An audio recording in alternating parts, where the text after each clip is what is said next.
اعوذ باللہ من الشیطان الرجیم بسم اللہ الرحمن الرحیم رب اشرح لی صدری ویسر لی امری واحلل عقدۃ من لسانی یفقہوا قولی رب یسر ولا تعسر وتمم بالخیر آمین یا رب العالمین۔ آج کے سبق میں ہم انشاءاللہ تعالی سورۃ النازعات کی آیت نمبر 15 سے گرامیٹیکل انالیسس شروع کریں گے۔ آیت نمبر 15 جو کہ آپ سکرین پہ لکھی ہوئی دیکھ رہے ہیں، اللہ تعالیٰ نے ارشاد فرمایا کہ حل اتاک حدیث موسیٰ۔ اس آیت کے الفاظ پہ اگر ہم بات کریں تو ہمیں جو پہلا لفظ نظر آ رہا ہے وہ ہے حل، جو کہ حرف استفہام ہے، اور اس کے بعد اگلا لفظ جو ہے وہ ہے اتاکا، جو کہ اتا فعل اور کاف ضمیر منصوب متصل کا مجموعہ ہے۔ اتا فعل ہے، فعل ماضی ہے، واحد مذکر غائب کا صیغہ ہے، حمزہ تا یا مادہ ہے، باب ضرب یضرب سے استعمال ہوتا ہے۔ بہت دفعہ یہ فعل ہم کر چکے ہیں، تو اتا یاتی اتین یا اتیانن اس کے مصدر آتے ہیں اور معنی ہوتے ہیں اس کے آنا۔ کاف جیسے کہ میں بتا چکا ہوں کہ ضمیر منصوب متصل ہے، اور فعل کے بعد اگر آتی ہے یہ ضمیر تو یہ مفعول بھی بنتی ہے۔ اگلا لفظ ہے حدیث، جو کہ اسم ہے اور بات قصہ ان معنی میں استعمال ہوتا ہے لفظ، اور جمع اس کی احادیث آتی ہے، اور احادیث جو ہے یہ محدثین کی اصطلاح میں حضور اکرم صلی اللہ علیہ وسلم اور صحابہ اور تابعین کے قول، فعل اور تقریر کو کہتے ہیں، لیکن یہاں پر یہ لغوی معنی میں استعمال ہوا ہے لفظ۔ موسیٰ حضرت موسیٰ علیہ السلام کا نام ہے۔ ترکیب کی طرف آئیں تو حل، جیسا کہ میں نے کہا کہ یہ حرف استفہام ہے، اور استفہام یہاں پر تقریر کے لیے ہے، اور یہ بھی کہا گیا ہے کہ یہاں پر حل جو ہے بامعنی قد ہے۔ عطا جیسے کہ میں نے کہا فعل ہے اور واحد مذکر غائب کا صیغہ ہے، تو اس کا فاعل آگے آ سکتا ہے۔ کاف ضمیر منصوب متصل مفعول بھی ہے عطا فعل کے لیے، اور حدیث موسیٰ جو ہے مضاف مضاف الیہ کا مجموعہ، یہ فاعل بن رہا ہے عطا فعل کے لیے، لہٰذا عطا فعل اپنے فاعل اور اپنے مفعول بھی سے مل کر جملہ فعلیہ ہو گیا۔ ترجمہ ہم اتنے حصے کا کریں گے کہ کیا آپ کو موسیٰ علیہ السلام کا قصہ پہنچا ہے۔ آیت نمبر 16 ہے اذ ناداہ ربہ بالواد المقدس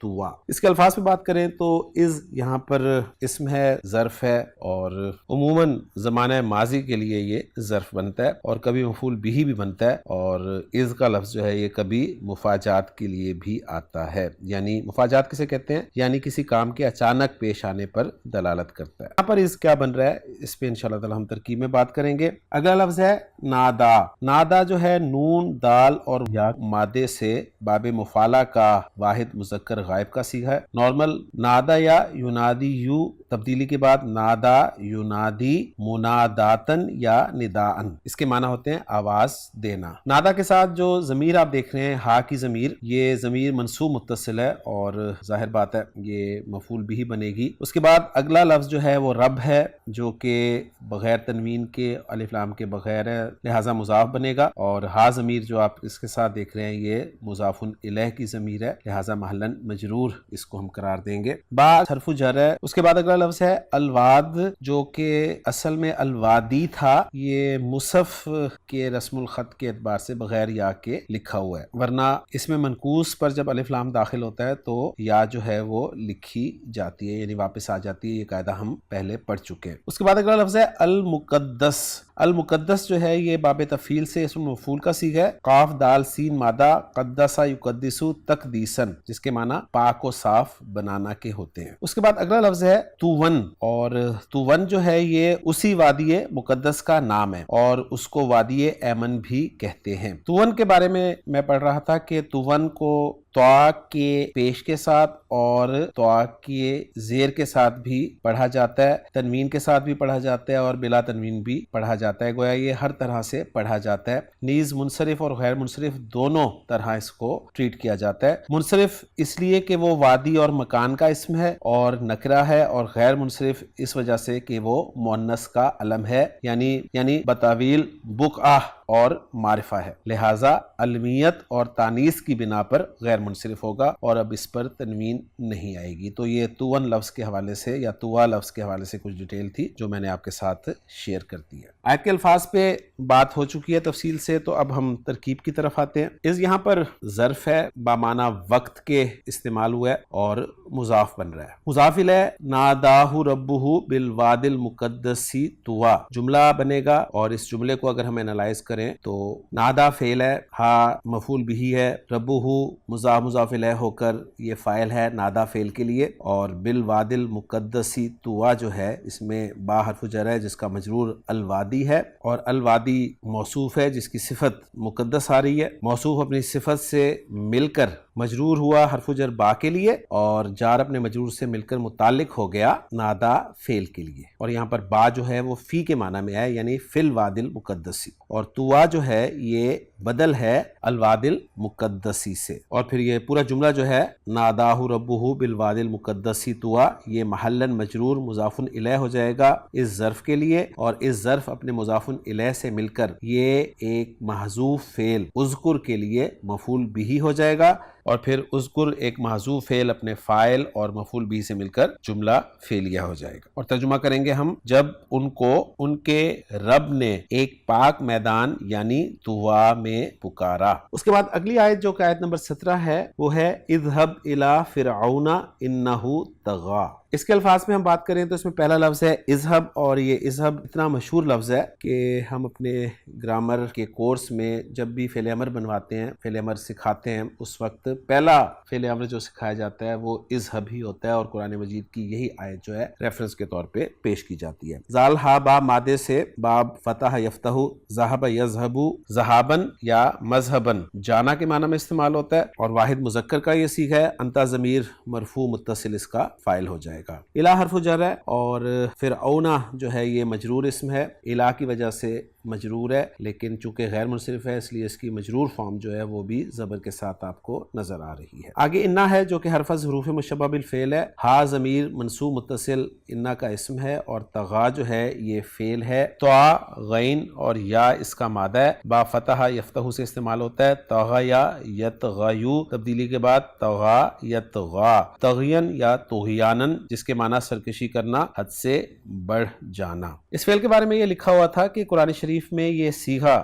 باب فتح سے ہی استعمال ہوا ہے، اگرچہ باب نصرہ اور سمیہ سے بھی اس کا استعمال آتا ہے، اور باب نصرہ سے واوی اور باب سمیہ و فتح سے یائی ہے، یعنی ناقص واوی اور ناقص یائی کی ڈیٹیل یہ دی گئی ہے۔ ترکیب کی طرف آئیں تو اذهب فعل امر ہے، فعل با فاعل ہے، الہ فرعون جار مجرور متعلق، اذهب فعل کیا ہے، فعل اپنے فاعل اور متعلق سے مل کر جملہ فعلیہ ہو کر یہ معلل کہلایا گیا ہے، اس لیے کہ آگے جو جملہ آ رہا ہے نا انہ طغا، یہ جملہ تعلیلیہ ہے۔ انہ طغا میں انا حرف از حروف مشبہ بالفعل، ہا ضمیر منصوب متصل اسم انا، اور طغا فعل با فاعل جملہ فعلیہ محلاً مرفوع خبر انا، انا اپنے اسم اور خبر سے مل کر جملہ اسمیہ ہو کر جملہ تعلیلیہ، اور پھر معلل اپنی تعلیل سے مل کر اس کو ایک محذوف فعل قالا کے لیے مقول القول قرار دیا گیا ہے، یعنی اذهب سے پہلے فعل جو قالا ہے وہ محذوف ہے، یعنی اللہ تعالیٰ نے فرمایا نا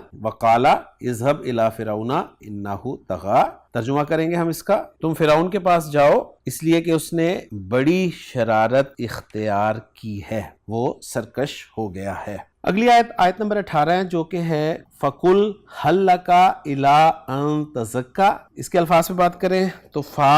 آپ دیکھ رہے ہیں شروع میں یہ حرف ہے، حرف عطف ہے، کل فعل امر ہے، واحد مذکر حاضر کا صیغہ ہے، اور انتا ضمیر مرفوع متصل اس کا فاعل ہے، اور آگے حل جو ہے وہ حرف استفہام ہے، اور اس کے بعد لکا جو ہے جار مجرور کا مجموعہ ہے، الا پھر جار ہے، اور ان جو ہے یہ مصدریہ ہے جس کو ان ناصبہ بھی کہا جاتا ہے، فعل مضارع سے پہلے آیا ہوا ہے اور فعل مضارع کے ساتھ مل کر مصدر کی تعویل میں ہو کر جملے کا پارٹ بنتا ہے۔ تزکا جو ہے یہ باب تفاعل کا لفظ ہے، واحد مذکر حاضر کا صیغہ ہے، اصل میں یہ تتزکا ہے، ایک تا جو ہے وہ تخفیف کے لیے حذف ہو گئی ہے، کیونکہ ہم جانتے ہیں کہ باب تفاعل اور باب تفاعل کے فعل مضارع کے جن صیغوں میں دو تائیں آتی ہیں ان میں سے ایک تا کو حذف کرنا جائز ہے۔ زا کاف واو اس کا مادہ ہے، باب تفاعل میں یہ آئے گا تو بن جائے گا تزکا و یتزکاو، اور تبدیلی کے بعد تزکا یا یتزکیو، اور پھر مزید تبدیلی کے بعد تزکا یتزکا۔ مصدر اوریجنل اس کا تزکی یون بنتا ہے جس کے معنی ہوتے ہیں سنورنا، پاک ہونا۔ ہونا. ترکیب کی طرف آئیں تو فا کو ہم نے عاطفہ قرار دیا ہے, کل فعل با فاعل ہے, اور اب آگے مقول القول یعنی مفعول بھی چاہیے, تو وہ آ رہا ہے حل لکا الی ان تزکا, جس میں حل حرف استفہام ہے اور لکا جو ہے یہ جار مجرور ہو کر خبر مقدم ہے, اور اصل میں یہ متعلق ہے ایک محذوف خبر مقدم کے. اس کے بعد آگے پھر ایک حرف جر آ رہا ہے جو کہ الہ ہے, اور الہ کے بعد ان تزکا مصدر مؤول بن رہا ہے, اور مصدر مؤول جو ہے محلاً مجرور قرار دیا جائے گا الہ حرف جر کے لیے. اور مصدر مؤول کی ترکیب آپ جانتے ہیں کہ ان مصدری ہے, اور تزکا جو ہے یہ فعل با فاعل ہے, اور اس کو صلۃ الموصول حرفی کہا جائے گا, اور پھر ان مصدریہ اپنے صلۃ الموصول حرفی سے مل کر مصدر کی تعویل میں ہو کر محلاً مجرور الہ کے لیے ہو جائے گا, اور پھر الہ حرف جر اپنے مجرور سے مل کر یہ کیا بنے گا, اس کو متعلق قرار دیا گیا ہے رغبتن مصدر کے, اور وہ رغبتن مصدر جو ہے وہ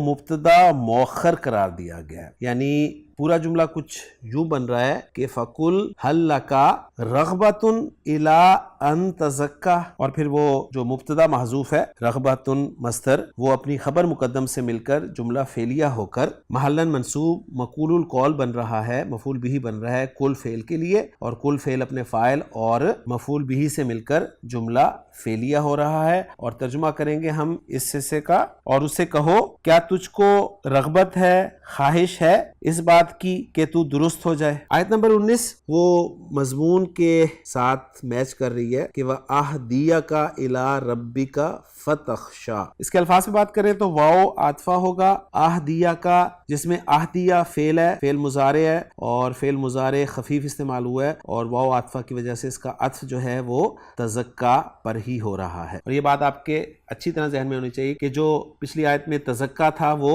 خفیف یا منصوب استعمال ہوا تھا ان کی وجہ سے, یعنی اس کی اوریجنل جو ہے وہ تتزکا یا ہی تھی. ہادال یا مادہ ہدا یہدی باب ضرب یضرب سے استعمال ہوتا ہے, ہدن ہدین یا ہدایتن راہ دکھانے کے معنی میں. کاف ضمیر منصوب متصل یہ مفعول بھی ہے فعل کے لیے, اور اہدیہ جو ہے یہ واحد متکلم کا صیغہ ہے, لہٰذا انا ضمیر مرفوع متصل اس کا فاعل قرار دیا جائے گا. الہ حرف جر ہے جس کا مجرور رب ہے, اور رب جو ہے مضاف ہے, کاف ضمیر مجرور متصل کی طرف. اس کے بعد فا ہے جو کہ حرف عطف ہے, پھر تخشا فعل ہے جو کہ خا شین یا مادے سے باب سمیع یسمع سے استعمال ہوتا ہے. خشیہ یخشیو تبدیلی کے بعد یخشا بن جاتا ہے, مصدر خشیتن معنی ڈرنا, اور تخشا جو ہے یہ واحد مذکر حاضر کا صیغہ ہے. ترکیب کی طرف آئیں تو واو کو ہم نے عاطفہ قرار دیا ہے, اہدیہ کا فعل فاعل مفعول بھی ہے, الی ربی کا جار مجرور متعلق ہے فعل اہدیہ کے, اور اہدیہ کا الی ربی کا فعل اپنے فاعل اپنے مفعول بھی اور اپنے متعلق سے مل کر جملہ فعلیہ ہو رہا ہے, اور عطف ہو رہا ہے اس اہدیہ فعل کا تزکا فعل پر. اس کے بعد فا پھر عاطفہ ہے, تخشا واحد مذکر حاضر کا صیغہ ہے, لہٰذا فعل با فاعل ہوا, ضمیر مرفوع متصل اس کا فاعل ہے, اور یہ فعل مضارع کے ان صیغوں میں سے ذہن میں رکھیے گا جن کا فاعل ہمیشہ اندر ہوتا ہے. اور پھر اس جملہ فعلیہ کا عطف جو ہے ہم پچھلے جملے پر کر دیں گے, یعنی اہدیہ فعل پر ہی کر دیں گے. گویا ہم اہدیہ فعل کو معطوف علیہ بنا دیں گے, اور تخشا فعل کا بھی عطف جو ہے وہ ہم اہدیہ پر کر دیں گے, پھر معطوف علیہ اپنے معطوف سے مل کر پھر عطف جو ہے تزکا فعل پر ہو جائے گا. اس حصے کا ترجمہ اگر ہم کرنا چاہیں تو کچھ یوں بنے گا, اور میں تجھ کو تیرے رب کی طرف رہنمائی کروں اور تو ڈرنے لگے. تو الحمدللہ جی 19 آیات تک ہمارا انالیسس مکمل ہو گیا ہے. اس کے بعد مضمون تھوڑا سا بدلے گا تو اس کو انشاءاللہ تعالی ہم اگلے لیکچر میں لے جائیں گے. اب ہم آج کی انالائز کی جانے والی آیات کا اتھینٹک ترجمہ دیکھ لیتے ہیں کہ حل اتاک حدیث موسیٰ, کیا تیرے پاس موسیٰ کی بات پہنچی ہے.